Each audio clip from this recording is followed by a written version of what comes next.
வணக்கம் நண்பர்களே, welcome to our channel.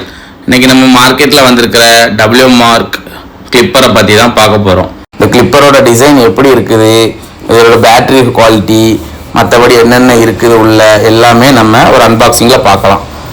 ஓகேவா? வாங்க அன்பாக்சிங்குள்ளே போகலாம். ரெடியா? பாக்ஸ் ஓப்பன் பண்ணிக்கலாம். பாக்ஸ் ஓப்பன் பண்ணால் உள்ள எப்பவும் போல் வழக்கம் போல் கிளிப்பர் கொடுத்துருக்காங்க. அது எல்லா மிஷின்ஸோட பாக்ஸ் மாதிரி தான் இருக்குது, புதுசாக ஒன்றும் கொடுக்கல. ஸோ மிஷினை எடுத்து பார்ப்போம். மிஷின் நல்லா வெயிட்டு லைட் வெயிட்டாக நல்லா நீட்டாக இருக்குது. அதோட பிளேடு குவாலிட்டியோட வெயிட் நல்லா இருக்குது, பிளேடு குவாலிட்டியும் நல்லா இருக்குது. கைக்கு அடக்கமாக மிஷின்ஸ் நல்லா அந்த கிளிப்பர் நல்லாவே இருக்குது.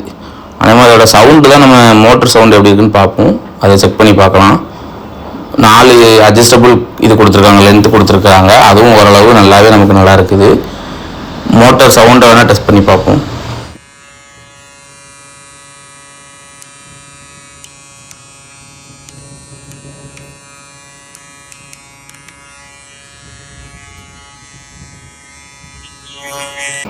மிஷினோட லைஃப் நல்லாயிருக்கும்.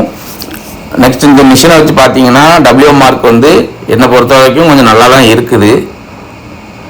மிஷினோட குவாலிட்டியை பற்றி நம்ம செக் பண்ணி பார்த்துட்டோம். ஓரளவு மோட்டர்லாம் நல்லாயிருக்கு. இப்போ பாக்ஸ்குள்ளே வேறு என்னெல்லாம் கொடுத்துருக்காங்கன்னு பார்ப்போம். அசசரிஸ்லாம் வழக்கம் போல் எல்லா மிஷின்லேயும் உள்ள மாதிரி கிளிப்ஸ் கொடுத்துருக்காங்க.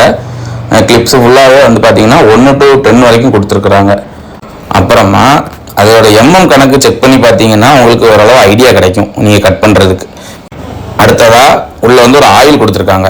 இதை கிளிப்புக்கு தேவைக்கு யூஸ் பண்ணணும், தேவையில்லாமல் யூஸ் பண்ணக்கூடாது. அடுத்து ஒரு சார்ஜிங் கேபிள் கொடுத்து, நெக்ஸ்ட் என்னென்னா உள்ளே ஒரு ரீசார்ஜபிள் ஸ்டாண்டு கொடுத்துருக்காங்க. இதோட பிளாஸ்டிக் குவாலிட்டியும் நல்லா இருக்குது.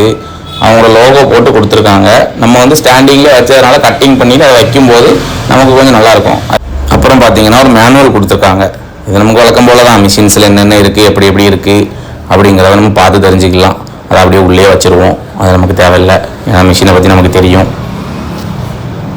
ஸோ இதுதான் பாக்ஸில் செட்டப்பாக பார்த்தீங்கன்னா ஓரளவு அதோட குவாலிட்டிஸ்லாம் நல்லா இருக்குது. மிஷின்ஸு எல்லாமே இதில் ஓரளவு பெஸ்ட்டாகவே இருக்குது. இதில் இன்னொரு விஷயம் என்ன தெரியுமா, 1 year வாரண்ட்டி கொடுத்துருக்காங்க. ஓகேவா? ஸோ மிஷின்ஸுக்கு ஏதாவது ஒன்றுனா நம்ம அவங்களுக்கே சென்ட் பண்ணி சர்வீஸ் பார்த்துக்கலாம். ஓகே காய்ஸ், நெக்ஸ்ட் வீடியோவில் மீட் பண்ணுறேன். பாய்.